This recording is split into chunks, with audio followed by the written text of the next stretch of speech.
England is ranked 4th in the world. Mexico is ranked 14th. On paper, this shouldn't even be close. But this game isn't being played on paper. It's being played 7,300 feet above sea level inside a stadium that has hosted 2 World Cup finals and never once seen the home team lose there. Stick around because this might be the most dangerous game England plays all tournament. Let's set the stage. England's route to the round of 16 was anything but smooth.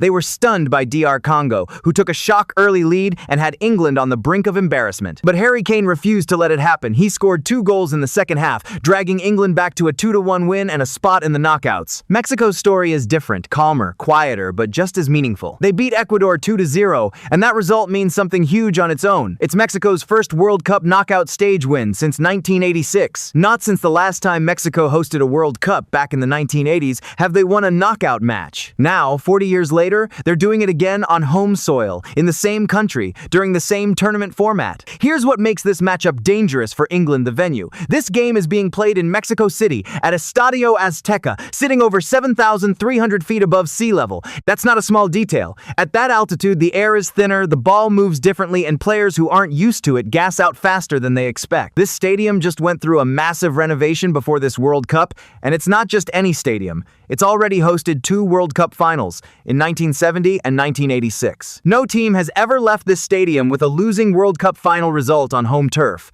That's the kind of history Mexico gets to lean on, and the kind of pressure England has to walk into as outsiders. Pundits have already flagged this as one of the toughest tactical puzzles of the entire round of 16, not because Mexico is the better team on paper, but because the conditions might not care about the rankings at all. This isn't just England versus Mexico. This is a co-host nation trying to prove they belong on the same stage as one of football's giants. Mexico making a real run at this World Cup at home could be one of the defining storylines of the entire tournament, the kind of moment that shapes how a whole generation of fans in this country falls in love with the sport. And for England, this is about erasing a very recent scare. They nearly went out to DR Congo. If they stumble again here, especially in front of a raucous, altitude-boosted home crowd, it won't just be an upset, it'll be one of the biggest shocks of the tournament so far. Both teams have something to prove. Mexico wants to show 1986 wasn't a fluke of history. England wants to show their DR Congo scare was the exception, not the pattern. So, who actually wins this? On paper, England has the better squad, the better ranking, and arguably the better individual talent, with Kane in red-hot form after his double against DR Congo. But football at altitude has humbled bigger teams than this before, and Mexico gets to feed off a home crowd that's been waiting decades for a moment exactly like this. If Mexico's press can force turnovers early and use the thinner air to their advantage, this could turn into the biggest upset of the round. If England can control the tempo and let their squad depth take over as fatigue sets in for Mexico,